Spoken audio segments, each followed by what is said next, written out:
또 기쁨으로 이렇게 살아가시니까 우리에게도 큰 위로가 되고 힘이 됩니다. 감사합니다. 우리는 이제 로마서 4장을 마치고 오늘부터 5장에 들어갑니다. 4장까지 믿음으로 얻는 의, 이신칭의, 믿음으로써 이제 의롭다 하심을 얻은, 의롭다고 불림을 받는 이 은혜를 우리는 바울 사도를 통해서 증거받았습니다. 4장까지 그렇게 믿음으로 얻는 의에 대해서 강조를 하신 사도는 이제 5장에 들어와서, 물론 원래 성경은 1장, 2장, 3장 이렇게 끊어져 있지 않아요. 그냥 통으로 로마에 있는 성도들에게 보낸 편지니까. 그런데 그걸 편의상 또 여러 가지 의미를 구분하고 장과 절을 구분해 놨죠. 그런데 아무튼 이 4장 말미까지는 믿음으로 얻는 의를 강조하고서 이제 5장에 와서 1절에 그렇게 바꿉니다. 바꾸는 것인데, 5장부터 8장까지 이제 믿음으로 얻은 의의 사람이 어떻게 그 구원을 이루며 살아갈까 하는 과정이 이제 기록되어 있어요. 1절을 다시 한번 대전제라 생각하고 마음을 기울여서 함께 읽겠습니다. 그러므로 우리가 믿음으로 의롭다 하심을 받았으니 우리 주 예수 그리스도로 말미암아 하나님과 화평을 누리자. 믿음으로, 우리가 믿음으로 의롭다함을 받잖아요. 또 믿음의 조상 아브라함의 DNA를, 유전자를 그대로 우리가 이어받아서 믿음으로 의로운 하나님의 아들, 딸이 되었습니다. 우리는 하나님의 아들, 딸이 되었습니다. 이게 너무 감사. 오늘 우리 일남성교회도 하늘나라를 바라보시면서 힘차게 찬양하셨잖아요. 그건 구원받은 사람만이 부를 수 있는 찬양이죠. 그런데 그렇게 믿음으로 의롭다 하심을 받았으니까 이제 해야 할 일이 있다는 거예요. 그 중요한 일이 뭐냐 하면 우리 주 예수 그리스도로 말미암아 하나님과 무엇을 누리자 합니까? 화평을 누리자. 이렇게 말씀하고 있습니다. 화평을 누리자. 제가 여기 써놨는데, 사실 우리가 인생을 살아가면서 가장 불행한 게 무엇일까요? 사업을 실패하는 거? 돈이 있다가도 없는 거잖아요. 또 벌면 되는 거예요. 뭐가 가장 슬플까요? 가장 정말 인생의 불행이 뭘까요? 집이 불타는 거. 불탄 집은 더 잘 된다 그러죠.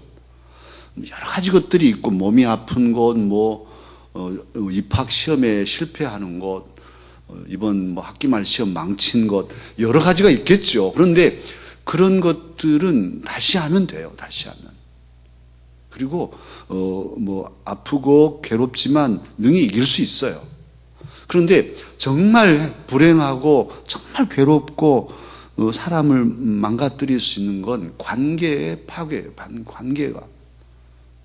부부가 서로 행복하자고 결혼을 했는데 이게 깨져버리고, 내가 낳은 자식이 나를 등 돌리고 부모가 나를 외면하고 형제끼리 원수가 돼서 서로 들여다보도 안 하고 그렇게 살아. 이건 죽을 맛인 거예요. 이건 괴로운 거예요. 괴로운 거. 관계가 깨지면 괴로워요. 저희 집사람이 지금 어디 갔는데 저녁에 제가 열심히 일하고 6시 반 들어가서 혼자 뭘 좀 차려서 먹으려고 그러니까 어디 있어요 다 얘기하고 왔지만, 저기 문자 보내서 그거 켜놓고 어디 있는가 다 찾아가지고 주섬주섬 밥을 먹고요, 청소 좀 하고 오려는데 아무도 없고요. 정말 진짜 호래비로 내가 산다. 이 저녁에 그랬다면 어쩔까. 정말 이건 목사이지만 하나님께 죄송하지만 내 인생의 기쁨의 절반 정도가 사라져버린 거예요. 절반 정도. 아무도 없고 나 혼자만 있어요. 그리고 담임 목사예요. 열심히 여러분들하고 같이 목회하고 살지만 집에 돌아가면 아무도 없는 차가운 방에 혼자 있는 집에 이렇게 산다면 어려울 것 같아요. 어려울 것 같아요. 그래서 제가 민 목사님 생각을 오늘 저녁에 또 해봐. 얼마나 힘드실까.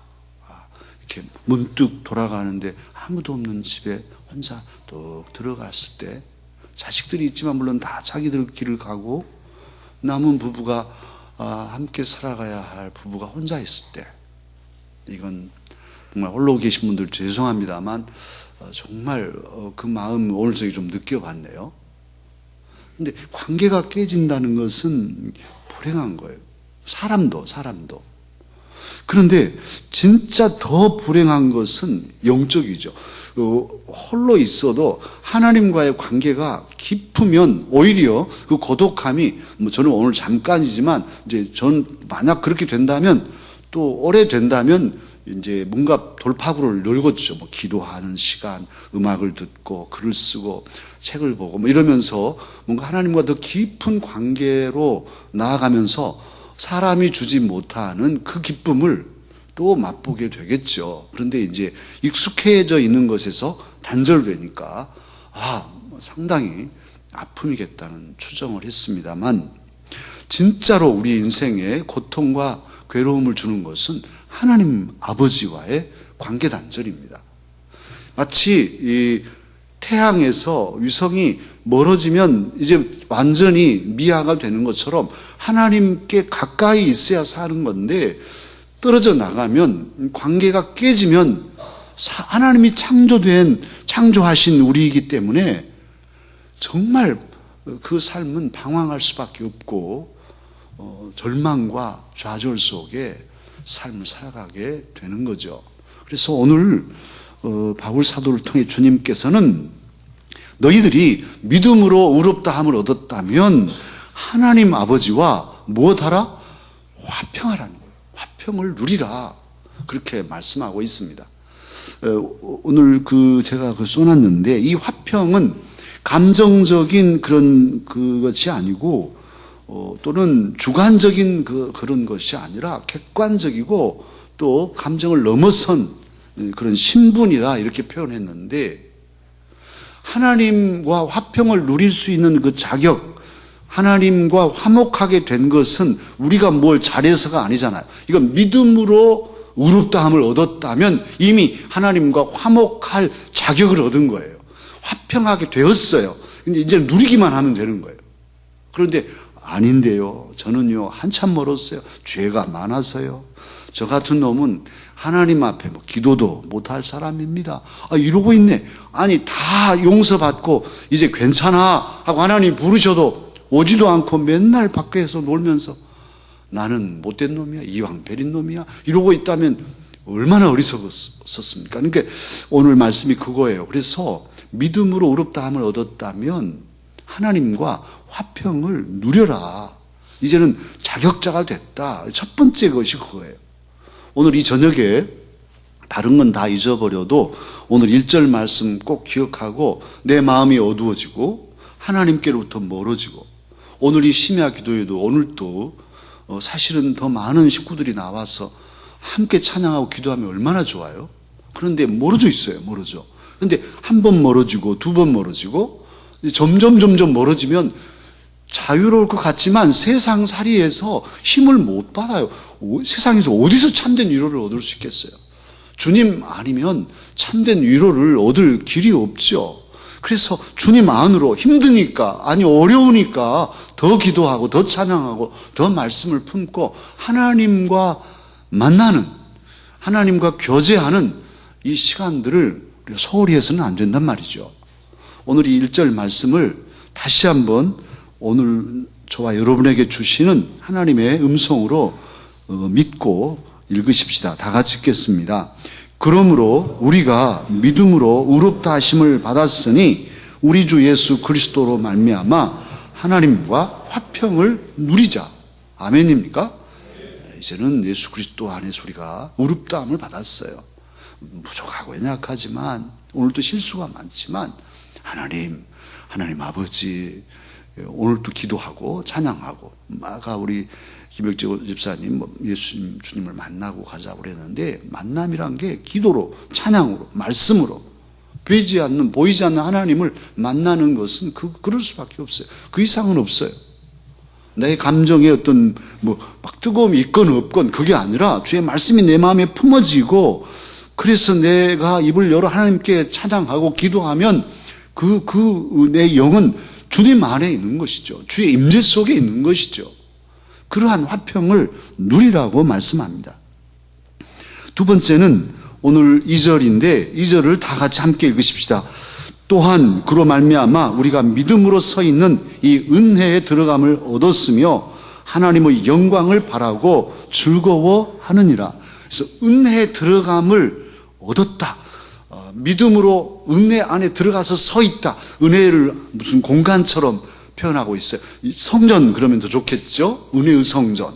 그래서 제가 예배의 부름할 때는 오늘 또 은혜의 자리에 불러서 예배자로 세우신 주님께서 우리에게 말씀하십니다 하고 예배의 부름을 매주일 낮 예배 때 하는 예배의 부름 말씀의 멘트가 그런 것이 제가 많이 쓰고 있어요.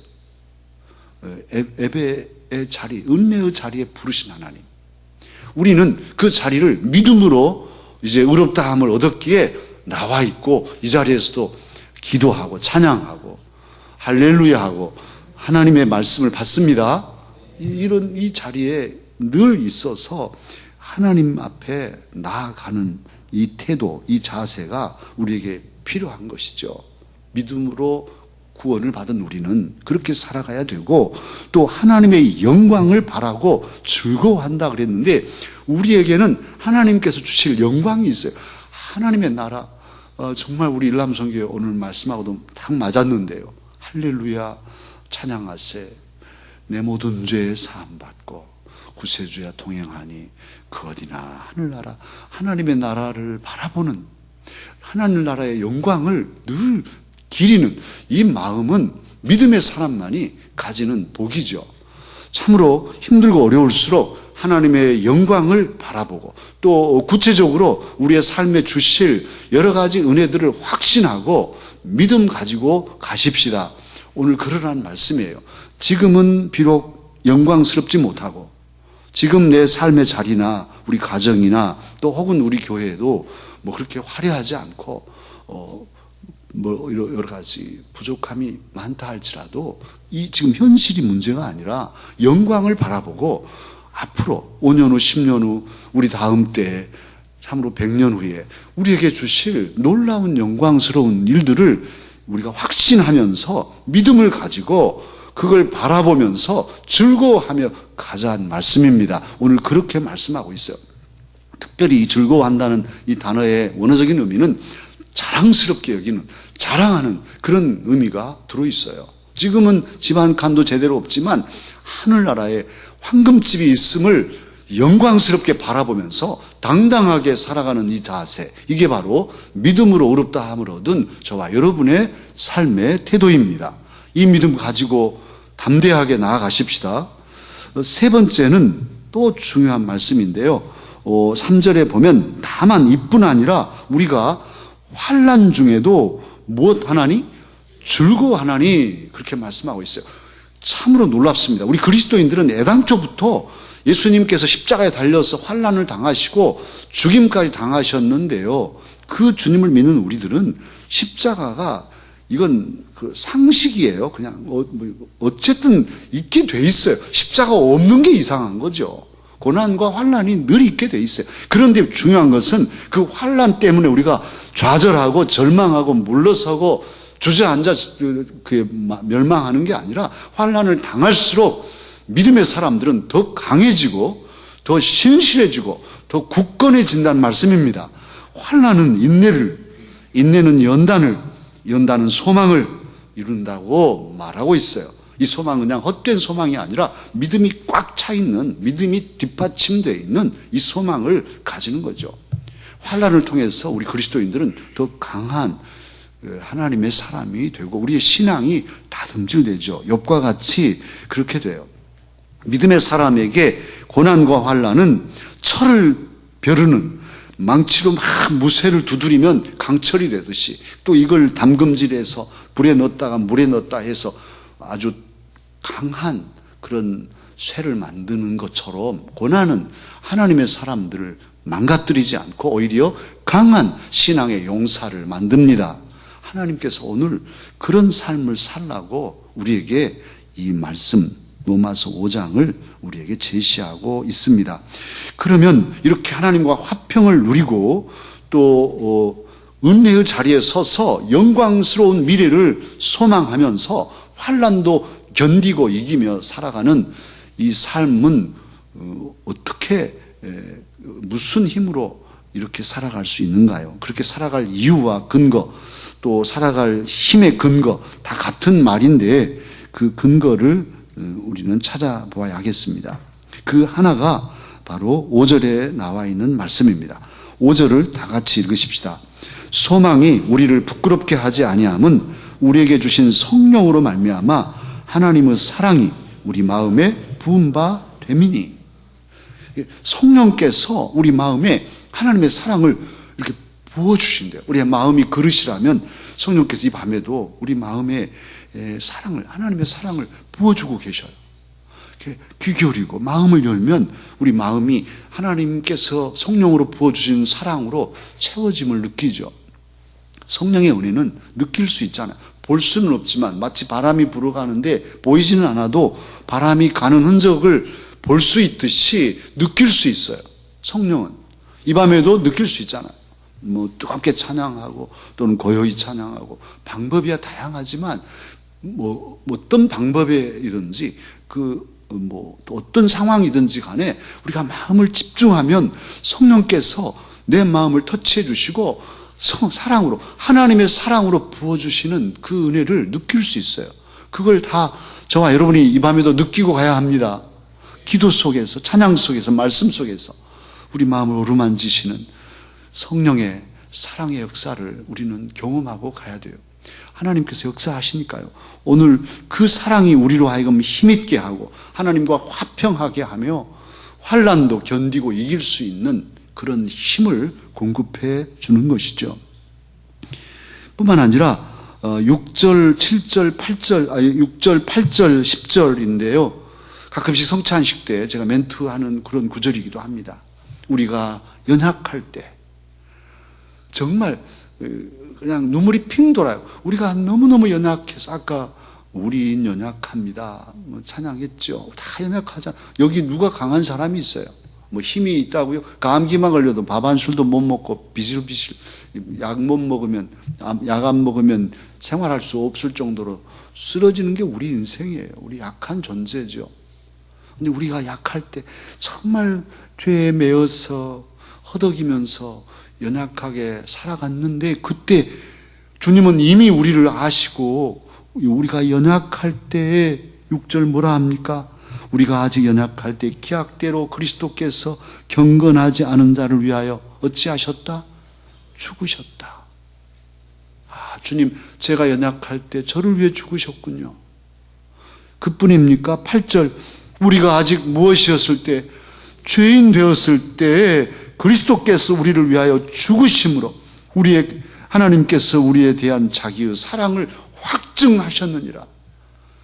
내가 죄인이었는데 그때에도 주님은 방황하는 나를 위해서 죽어주신 거예요. 내가 너를 위해 죽는다. 얼마나 큰 사랑인지요.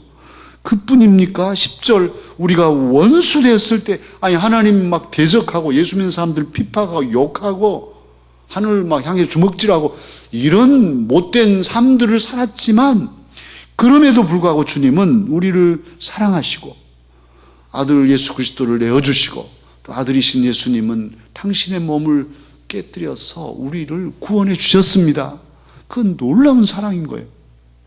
그러니까 성부 아버지 하나님의 사랑과 성자 예수님의 당신의 살과 피를 주신 그 사랑과 그 사랑을 우리 마음에 부어주신 성령 하나님의 이 성삼위일체의 역사가 오늘 저녁 이 밤에도 역사하고 계십니다. 그 은혜 때문에 우리는 의롭다함을 얻었고 그리고 하나님과 화평한 자격자가 되었습니다. 그런데 이 하나님이 우리를 버리시겠어요? 어떻게 생각하신가요? 우리가 잠깐 잘못하고 실수한다고 하나님 버리시겠어요? 원수 됐을 때도 우리를 구원하신 분이 하나님이신데 우리가 죄를 지어도 우리가 하나님 모르고 죄 짓는 우리를 불쌍히 여기셔서 친히 찾아와셔서 구원하신 주님이신데 우리가 좀 잠깐 실수하고 허물한다고 너 안 돼 하고 내치시겠어요? 사람은 내치더라도 하나님은 결단코 우리를 버리지 않으십니다. 어떤 경우에도 우리를 버리지 않으시고 놓지 않으셔요. 그게 우리 장로교인들의 신앙이잖아요. 하나님의 예정은, 하나님의 택하심은 변치 않고, 우리는 하나님의 손을 놔버려도 하나님은 우리 손을 꽉 잡고 너는 내 것이라 놓지 않으시고 이끌어 가시는 분이 저와 여러분의 하나님이십니다. 오늘 로마서는 그런 점에서 이 로마서 5장은 강력한 사랑을 우리에게 증거하고 있어요. 계속해서 5장, 6장, 특별히 8장 가면 정말 까무라칠 정도로 끊을 수 없는 하나님의 사랑을 증거해 주죠. 로마서는 그런 점에서 우리에게 다이아몬드와 같은 정말 보배로운 말씀을 제공하고 있습니다. 이 하나님의 사랑을 확신하면서 이 시간 함께 기도합니다. 지금